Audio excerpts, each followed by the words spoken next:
Okay. Hi, I'm Erik Runyon. I work at the University of Notre Dame in the Marketing Communications Department, where we are responsible for roughly 500 university websites, including the main homepage. Mostly non-athletic stuff. We don't dabble much with the athletics websites. There's going to be a lot of links in this presentation. Just go to my website and look for the post titled Converge SE. It's like maybe 2 or 3 posts back. It's going to have all the links from the presentation. A little easier than scribbling everything down as we go through here. So we're going to talk about ServiceWorkers tonight. By chance, has anybody here worked with them at all? A little bit? Got one? Okay. So essentially what ServiceWorkers are, it's like a proxy server that sits between the browser and the network that allows you to intercept requests coming from the browser, do something with that, and either pass it on or send it directly back to the browser. And we'll get into a little bit more of what that means. And ServiceWorkers is also, a big part of it is offline. So in the past, application cache was what most browsers were doing as far as offline support. But there were problems with it. I mean, it worked really well for pretty simple use cases, but as soon as you start getting into anything complex, you can really start seeing where the holes are. So it's in the process of being replaced. Support's still really good, but it's on its way out. So yeah, ServiceWorkers is our good friend in the front there. So as far as support goes, support is actually pretty decent these days with the automatic updates of browsers that have been going on. You can see in the US, it's about 48% support for browsers. You will never see it in Internet Explorer, so if you're concerned about Internet Explorer, that's not going to happen. But Edge is working on it. It's not in WebKit or Safari yet, but they're extremely enthusiastic about it. If you look at their 5-year plan, they say this, we should probably do it. That's not a ringing endorsement, I don't know what is. So yeah, they're excited. But you can go out to the WebKit status page and at least see what's going on with it. Right now it's just under consideration. Now, ServiceWorkers is actually a lot of different things. It's like a name encapsulating a lot of different technologies. So going to this website, which is actually the same guy who wrote that Appcache article on a list apart, you can see where things stand with all of the different browsers to know when things are coming through. So essentially, a ServiceWorker is a standalone JavaScript file that's initialized from somewhere else in your site. So most of us have like a site or application JavaScript file. You'll use that to fire off and register a ServiceWorker, and at that point, it can be running in the background. Oh, going back real quick. That last bit about has control over its current scope, that's an important thing to remember. So if you work with Rails, for instance, you'll know that typically your JavaScript files will be in /JavaScripts. So if you put your ServiceWorker in that folder, the only requests that it would be able to intercept and do anything with would be requests coming from that /JavaScripts folder, which is pretty useless. So typically you'll want to put your ServiceWorker file in the root of your website. And for like our CMS, where we do have that scoping issue, we had to add a little bit of hacks in order to get it to work correctly. ServiceWorker makes extensive use of promises. Now, if you haven't worked with promises before, it's something fairly new to JavaScript. We have some applause up here from Ron. I guess a good way to think about it is kind of like event listeners, if you're used to that. It's kind of like that. It's like saying, I need this thing to happen, and then it says, okay, that thing will happen, and you'll get stuff back. So if you're going to start working with ServiceWorkers, I'd recommend hitting up a couple articles to really get a firm grasp on what promises are. Another thing is ServiceWorkers can't access the DOM directly. So inside your ServiceWorker, you're not going to be able to do things like ask for how wide the browser is.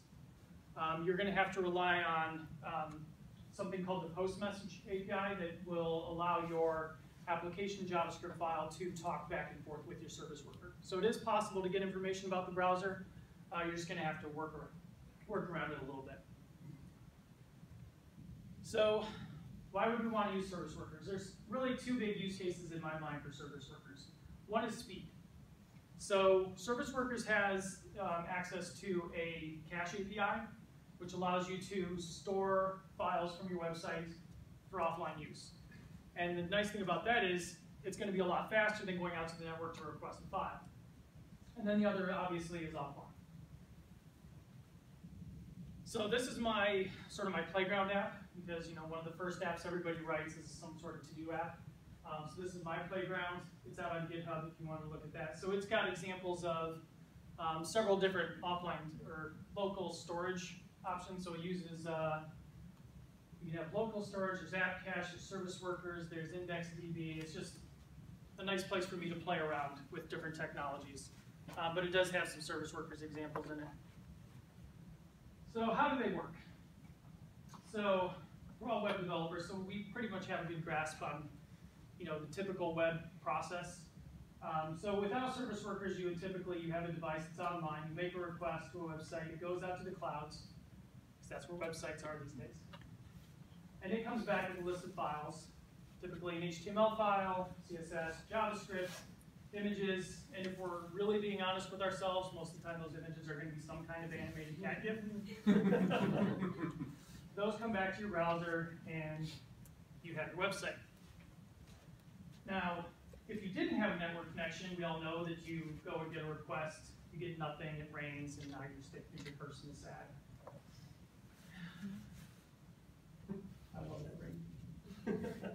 So high-tech, it's great.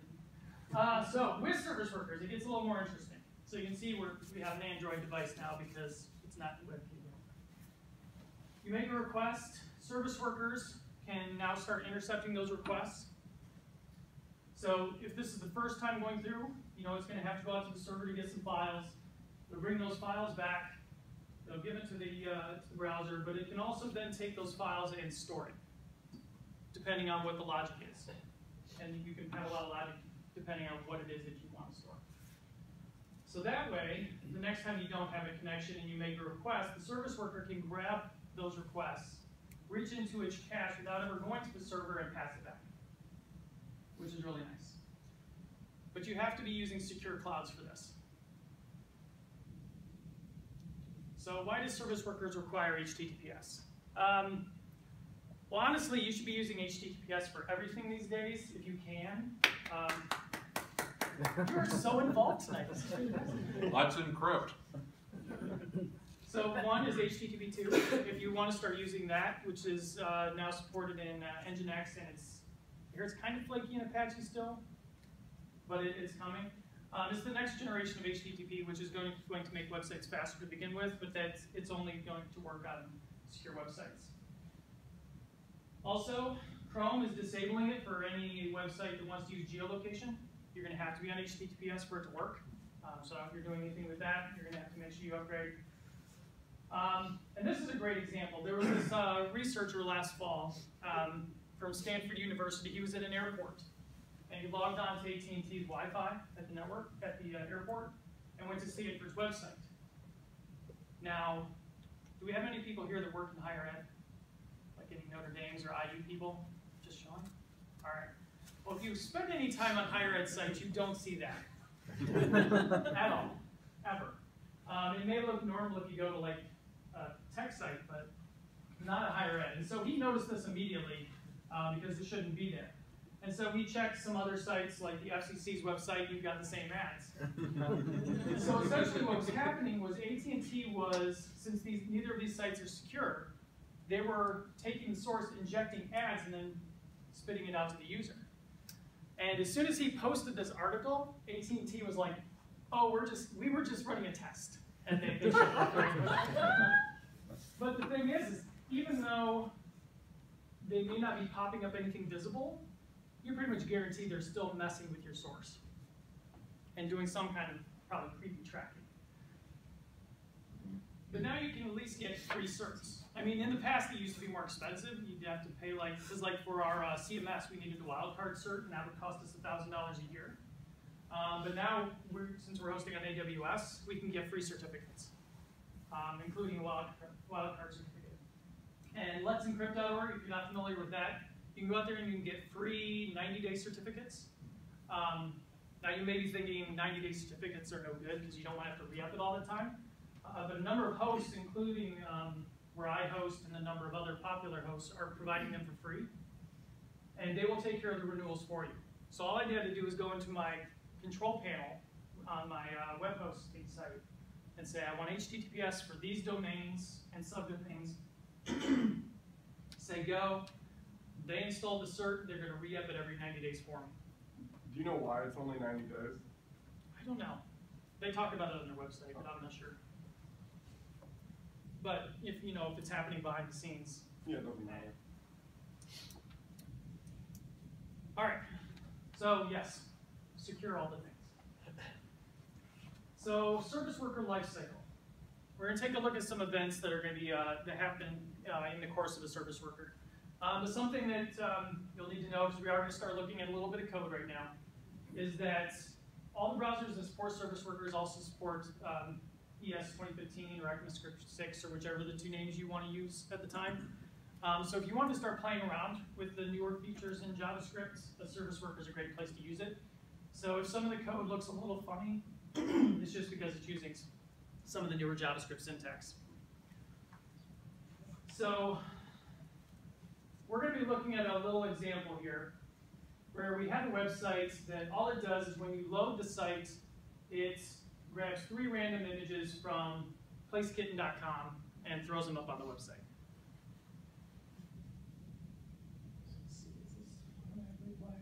All right, so we go to this demo. It loads 3 images. You can click a load image. You can see it's loading more kittens. You're saying why kittens? Because they're adorable. Everybody loves kittens. But then we can, in that same site JavaScript file, we register our service worker. So here we're just doing a check to see if service worker is available.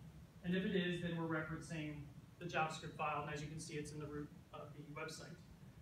Now there are no naming conventions. You can call that JavaScript file whatever you want.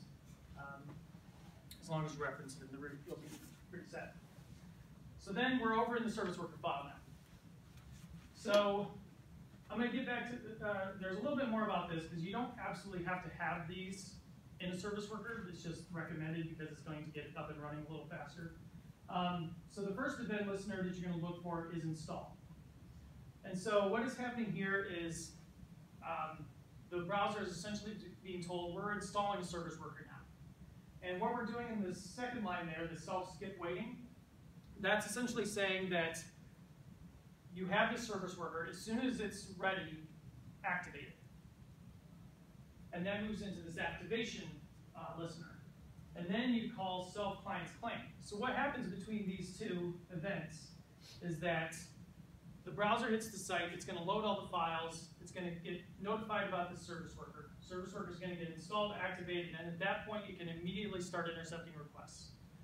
Because if you didn't have the self-client's claim and the skip waiting, then it would require a navigation event or a refresh in order for the service worker to start taking control of anything. So it's just good to have them there at the top in order to just get the service worker up and running a little bit faster. So at that point, we can start intercepting requests. So you can see here we've got an event listener for fetch. That's going to fire off for any resource that's going through the service worker. So that could be an HTML request, an image request, CSS, anything. So what's happening here in this section is we're saying if it's a type of text HTML, then we're just going to send that HTML file on through. We're not going to do anything with it. But if it's a type of image down here, then we are going to respond with something completely different.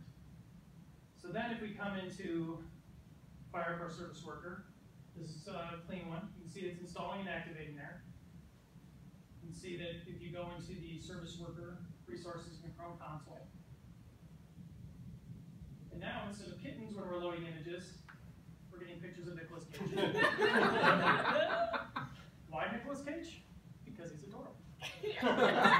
And so now you can see that when we refreshed, instead of getting kittens initially, since the service worker was already active on the site, it immediately starts loading in Nicolas Cage images. It's good times, isn't it?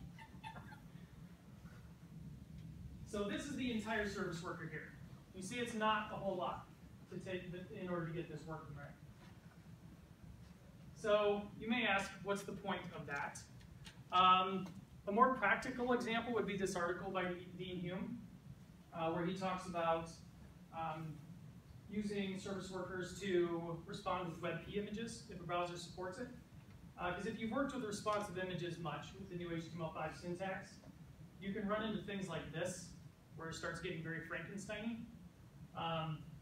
So if you're not familiar with the newer picture and source syntaxes, this is like markup to return a single image, just one single image. But what's happening is that there's some art direction going on here. So you can see that here they're returning JPEGs if it's supported with different sizes. Here it's returning WebP if that's supported. But with service workers, you can cut out some of this stuff. So like instead of having all this stuff about WebP, in the service worker you can intercept a request for an image and say if that you can check the headers for that request. And if the browser supports WebP, then you can just rewrite the image to be a WebP image instead of a JPEG. So it saves you a little bit of, sometimes a lot of images in the markup. So let's talk about the offline part of service workers. So popular workflow for service workers, and it's the same one that I use on my website, would be this.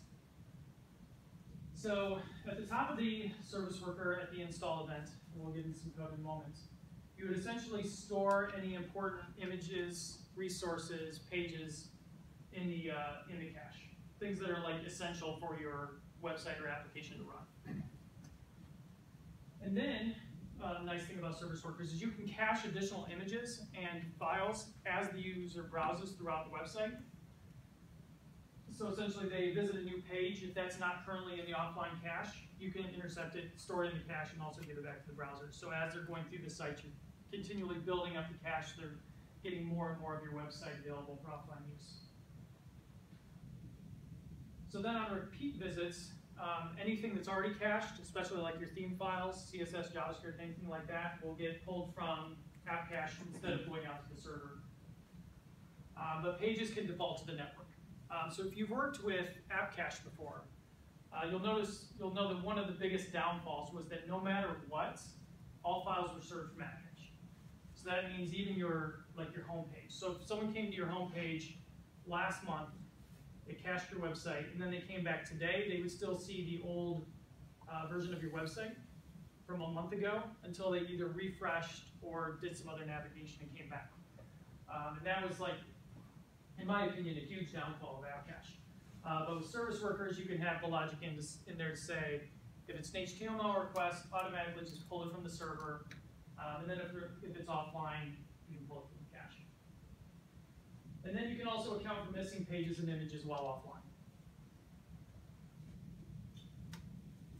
So, going back, we looked at this install event earlier, where we just had the install and the skip waiting from our previous example. Well, in this version, we're opening up a cache. So this one, in this case, it's a variable. You can call it whatever, but you're going to want a variable for your cache name because you're going to need to reference it multiple places throughout the script. So in this case, I'm stashing a couple of images, CSS, JavaScript, and then an offline page. And the reason I have an offline page is a lot like having a 404 page. So that way, if the user is offline and they try to go to a page that is not in the cache, instead of showing something completely broken, you can show them an offline page saying, you're offline, this page is not available to you offline, whatever. So that's the cache, images. So then we're into the next one, the activate. This is also nothing that would actually be required. But what we're doing in this case is, on the activation, we're essentially cleaning up after ourselves. Because if the user visits your site a lot, and as things change and your cache version gets updated to accommodate for those changes, so like if you updated your CSS or JavaScript, you'd want to update your cache version, so that way it would like bust the offline storage and get the new files. You would also want to clean up after yourself. So in this case, we're looking for any caches that are on the site that are not the current version, and we're just deleting them. And that's another spot where you just want to check for your current cache version. And then obviously moving on to the claim. So now that new service worker is active. So then we start intercepting requests, like the HTML one earlier. I mentioned like if the user's offline and they go to a page and they don't have that image cache, but the page is cached, which can happen sometimes depending on how you're managing your caches. You can actually catch for an image that isn't available and like pass back base64 encoded SVG that just provides an image not available sort of thing. So that way, instead of just seeing typical missing image placeholder for a browser, you would get something real in that case. And the reason this sort of thing would happen is, actually, I'm going to get back to that in a second. So then we'll have code up on the screen. So like this is an example of my website after running through web page test. You see much better speed index on repeat view and whatnot. Some of that's due to service workers, some of it can just browser cache. So a few miscellaneous items. Service worker is terminated when not in use and restarted the next time that the user comes back to the site. So it's not like continually running in the background. It can for some at some times, but not continually. So I mentioned caches. So on my site, I have several different caches in play. One would be the static cache. This first one is for all of my site assets. So that's what I put in, like my my CSS, my JavaScript, the main pages that I'm concerned about. But then as the user browses the site, any additional pages that they browse to, I put in this cache, and then any additional images go in this one. And the reason I do that is it's based almost entirely on work by Jeremy Keith, if you're familiar with him, Adactio.com. The reason for that is, depending on your site, and if you have a lot of images, these caches can start getting large pretty quickly. So by having a little bit of extra logic, you can keep things like the image cache trimmed down a little bit. So on my site's service worker file, I think I have a limit of 25 images. So once I start caching over 25 images offline, I'll just have service worker start trimming off some of the older ones. They'll keep the newer ones and just start trimming off the old ones, just to help keep the file size of the site down on the cache side. Obviously, pages, you can keep those a lot more. You know, HTML is a lot smaller. But that goes back to serving up that base64 encoded SVG, because if you're trimming off images, but you still have the pages available, that's where you can run into a case where you have the HTML but not the image. Oh, but going back really quickly, I'm kind of lazy when it comes to updating my website, so I don't want to go in and update my cache version every single time I make a change to my website, especially like the CSS and JavaScript. So I use Jekyll for my website. It's a static site generator.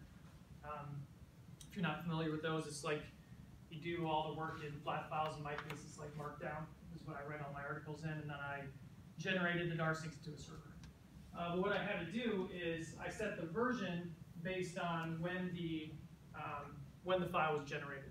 So that way, every time I push a new version of my website up, it's automatically going to update the service worker version for me, just to make life a little bit easier. So that way, I won't accidentally forget to update my cache version. So this is the post message that I mentioned earlier. So we've got two different things going here. So this would be the JavaScript that's in your website, and this would be the JavaScript in your service worker. So here you can see we are, So on load, we are essentially creating just an object with the width and height of the browser, and then passing that through with this, essentially its key name. And then in the service worker, you can listen for this message event, which is post message, and then you can get a hold of it just by the key name that way. So that way you can get the width and height and whatever else you want to pass through from the site's JavaScript file. So debugging. So if you are working with ServiceWorkers and you are seeing that error in your console, that means you need to update your Chrome. This was actually fixed in Chrome 50, which was released, I think maybe a little less than a month ago. So depending on how often you reboot your browser, which I don't like to because I have 50 bajillion tabs open in Chrome, so I only pretty much restart it when I have to. So if you see that, you need to restart, install the update. So Chrome actually has the best tools for working with ServiceWorkers right now. Firefox supports ServiceWorkers, but it's not nearly as nice. So if you go into resources, it's the same place if you were working with things like local storage or IndexedDB, all of that stuff is there. But if you go into ServiceWorkers, you'll see a list of any current and older ServiceWorkers that you had installed on that site. So they may be in different states. It may be, because like this one's just active. You may see some that are redundant or deleted or whatnot. But if you're ever having like major troubles with ServiceWorkers, just come in and just start hitting that trash can over there. Just delete them all and refresh. That can usually clear up any trouble you may be having with ServiceWorkers.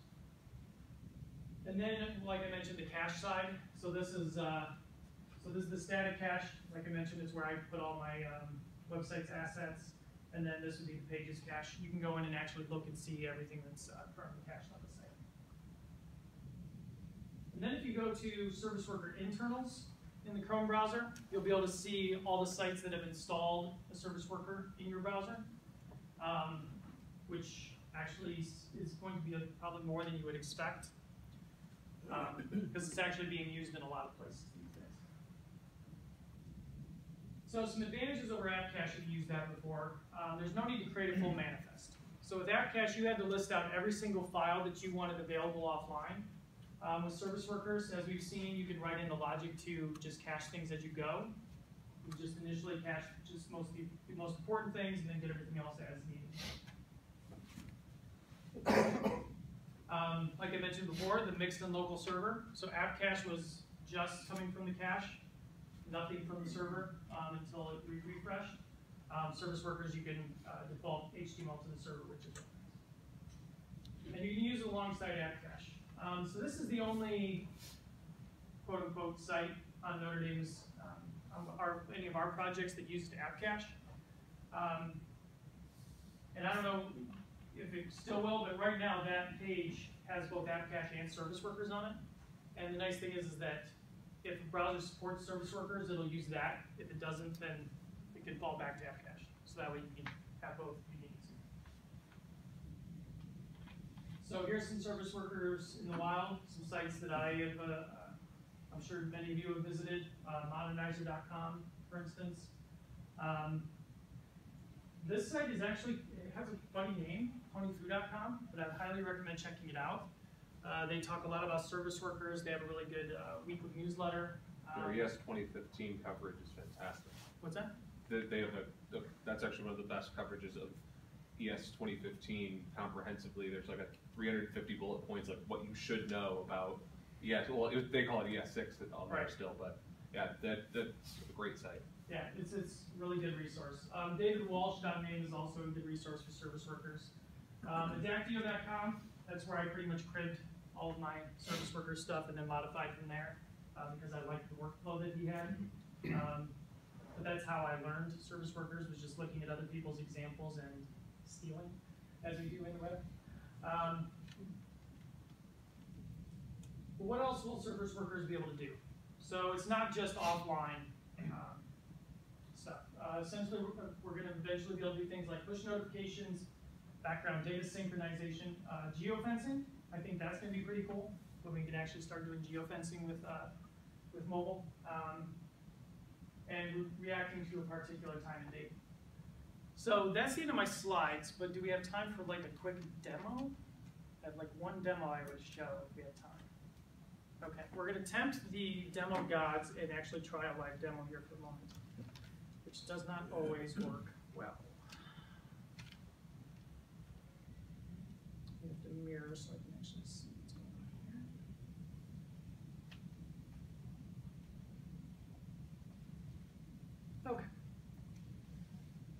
So what we are going to do is, one of the questions that I often get when I'm talking about things like Appcache and ServiceWorkers are people ask about, well, the use case that I run into a lot is I have these people who are off doing things, they need to be entering content into forms, but then I need to be able to sync that up to a server later. So that's essentially what we're going to do here. Is oh, and real quick, if you look at a website in Chrome, you can see from ServiceWorker. Just so you know. So what we're going to do is we have a Google form or a Google spreadsheet that's powered by a Google form. And so what we have, we can come in here and look at the code.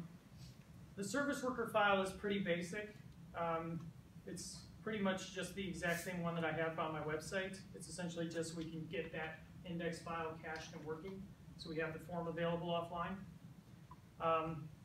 And then in the index file, we're managing everything else. So I'm actually going to start an incognito window for this. So we can see the last one here is line 22. So if we come in here, you can see right now we're offline. I have a listener in the file to say whether or not we're on or offline. You mean So we're online? Huh? Says online. Yeah, Says online. says online. You said offline. Don't listen to me, I don't know what I'm talking about. So we can come in here and say, hello, local variables. So now if we submit that, it says the form has been submitted, now we should be able to pop back over here, and it pops in. So that's to be as expected because we're online. So now we're going to come in here, we're going to turn Wi-Fi off. So now you can see the status changed to offline. So we're going to add another one. We're going to say, oh no's, we're offline. So now if I submit this, you can see we're offline and unsubmitted forms count 1. So then if we go into resources and look in local storage, you can see that I'm just storing the values from the form into local storage. So then when we come back and go online, there's going to be an event listener in our site's JavaScript file. Of course it's going to be annoying.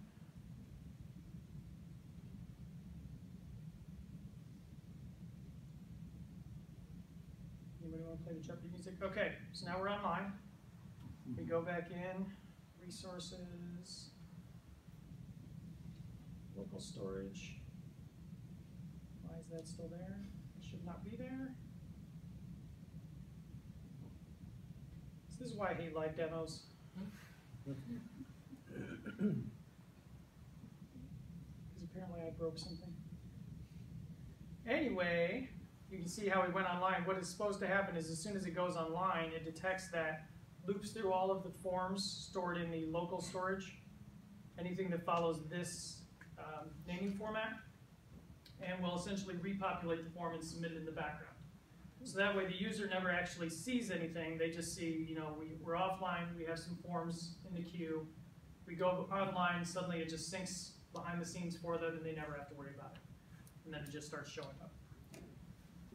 So apparently I have something to fix there, but then I will get it out onto GitHub. And I'll probably just drop the link into the Slack channel, if anybody wants to play with that. But otherwise, are there any questions?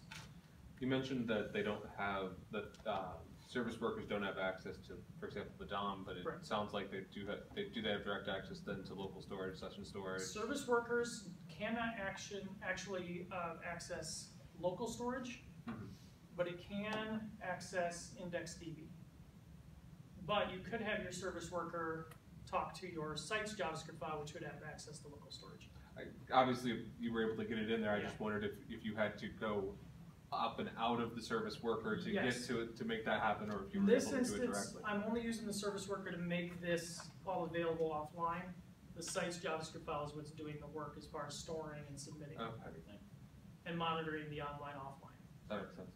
Is there a max cache size that are like a hard limit that's set by a standard or anything? There aren't. It's just like local storage and Appcache and all of those, it's kind of a shared device pool as far as storage goes.